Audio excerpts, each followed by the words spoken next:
I'm a lobster and crab fisherman. And lobster fishing, I run my own boat, and crab, I worked on the back of the boat.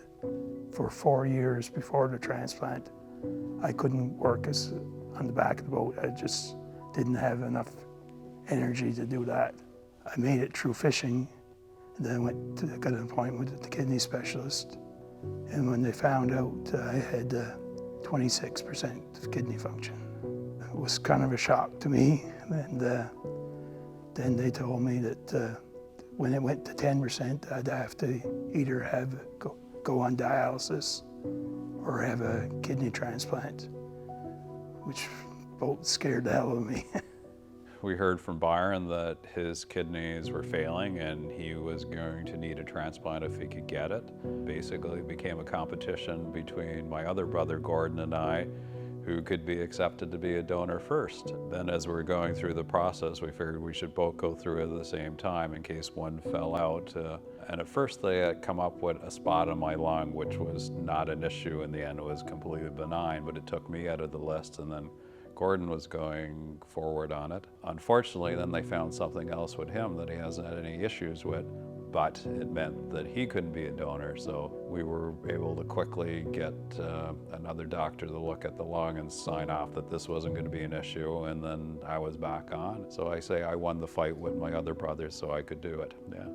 I thought the odds would be pretty good that we would be a match, being siblings, but I think it goes on a scale of 12, and we were a 12 out of 12 match. So that was really good news, knowing that, you're going to go through this. It meant Byron's odds were going to be a lot better of having a successful kidney transplant. So it was great to hear that, yeah.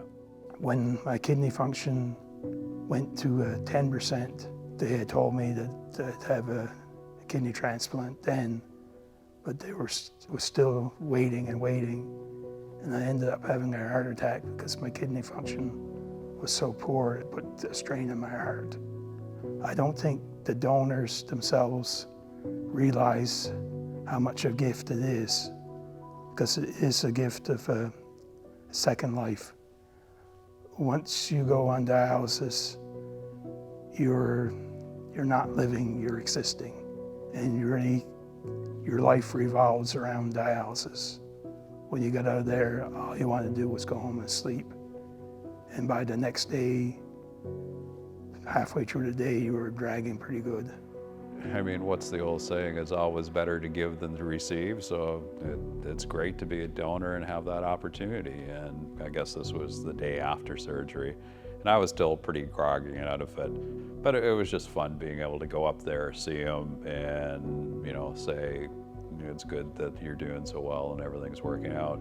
And then she took me back to my room and I went back to sleep for 2 days. But funny when they said, and I saw the pictures and people showing their scars, and where are mine? And it took me a minute to find them. And I guess I'm lucky. Byron lives close to where we do, so I typically see him once a week or every few days. So the reminder's there just by doing that, yeah. Many of the ones that I went to dialysis with had passed away.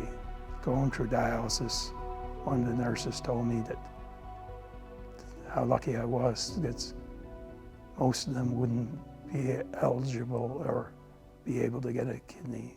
You can't describe the feeling of being able to do things again.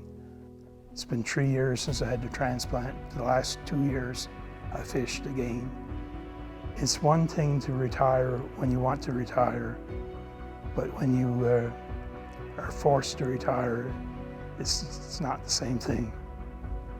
I'm sure my brother has no idea what he gave me. It's better than $1 million, $10 million. It's a gift of life. If you don't have your health, you have nothing.